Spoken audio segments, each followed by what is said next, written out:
scale and the density of what Lambeth is proposing is just not acceptable. It's just not acceptable.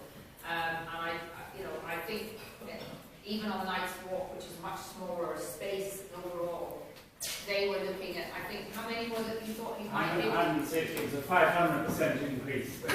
Yes, but I mean, there was space for about 60 that would not have destroyed We're looking estate, about although it's not 60. So there is possibilities, but ultimately, it is very easy just to say we don't want anything.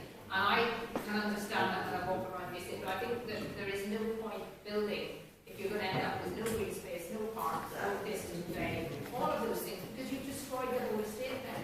And the people, what I know will happen, I don't care what they say, I know what will happen is that it'll end up that they'll bring involved some kind of private developer as well, and quite a lot of what we built will be for sale. Whatever they say, it will be completely for sale, and that will not be bought by people on the whole who are living on the estate. It will be bought by people who are coming in.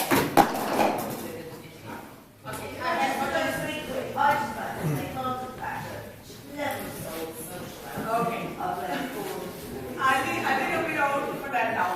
So, At the Lambeth Leaseholders John, Council. please. John Webber from the Lambeth Leaseholders Council meeting last week. There was a man from Lambeth Living when I asked the question about affordable housing on these new developments. He said, how can you expect there to be affordable housing when they have marble halls and chandeliers?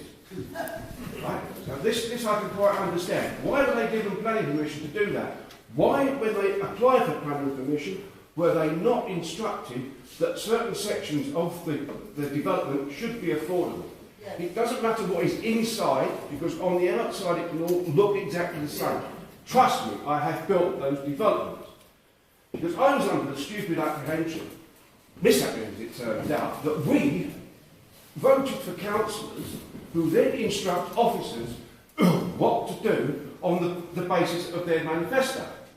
Now we've got the council officers telling everybody else. We've now ended up with the tail wagging the dog, and that should not be out of a hat.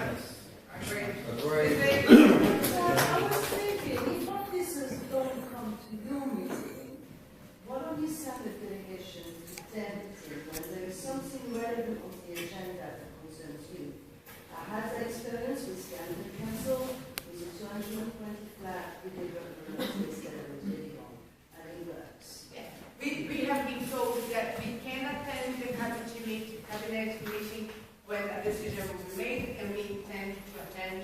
But what we intend to do is to have a proposal, a counter proposal on the table before, and we would like to push that decision. July is too close now, doorstep. It has not given us time to work with the council. And just on the scale of the project, Ben, I don't think you know that, or you noticed that from the project. One of the plans is to build an 8-story block of flats just outside the school. Some other 8-story flats in the middle of the state. A 14-story building just opposite to the train station. And next to the bus stop, an 8-story block. So it is not, I don't think it would be a reasonable one for you or for anyone to think, what a bunch of selfish people in Westbury State who don't give a damn about anybody else but them. This is not what we say. I haven't heard that from anyone, but the analysis is not suggesting that maybe not doing anything is an option.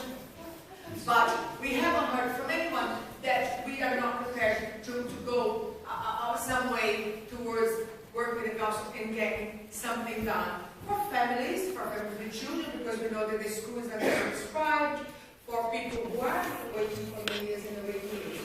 What we are saying is that we need to be looking